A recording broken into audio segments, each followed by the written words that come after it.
How is this an outfit? This thing's so far up there, it's so uncomfortable. Yes, I'm wearing a mankini. We are at that time of the year where employers throw parties to celebrate the horrific effects of COVID-19 and just try to get people smiling again as another year is nearly dead and gone. However, we are still here, so he isn't done with us yet. So to what extent is an employee and his or her employer legally protected from incidents that occurred during these year-end gatherings?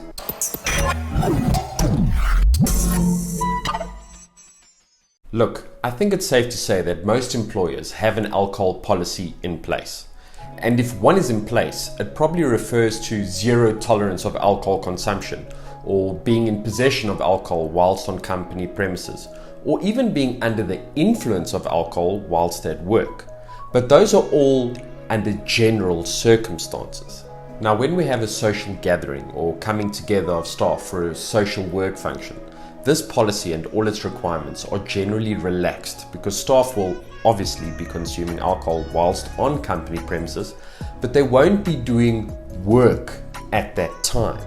What everyone has to remember though is that the rules are relaxed, but they are not suspended. With a relaxed environment in check, employees often lose sight of the fact that it is not a free-for-all, and under these circumstances, incidents generally occur which cause reputational damage or damage to working relationships. And I'm not even going to get started on the possibility of tainting your career prospects. There was a case where a female employee allegedly flashed her bra at colleagues at a year-end function. It appeared that the Neanderthal instincts kicked in and her colleagues had removed her shirt, fondled her breasts, and attempted to remove her shorts. If the female employee had flashed her colleagues, and I'm not saying that she did because that had not been proven, it cannot justify that sort of behavior, whether in the workplace or not. Her colleagues tried to justify their actions by means of it being a joke, and that the female employee had potentially done something to provoke them. So the female staff member complained to her manager about the incident after all was said and done, to which end the manager did nothing to remedy the situation. Going one step further, the employer also failed to do anything about the matter, and it had not even been investigated. The female staff member was then left with no other alternative but to resign due to the working relationship being intolerable and claiming constructive dismissal at the CCMA. Now, at the CCMA, the employer continued to attack the applicant on her dignity but was subsequently brought back down to earth, with the employee winning her case and receiving 12 months compensation for her dismissal, and the employer was ordered to pay her legal costs. So why did she win her case? Whether her colleagues were provoked or not, she could have been there topless with her breasts out for all to see. That did not give anyone the right to batter her dignity by essentially assaulting her.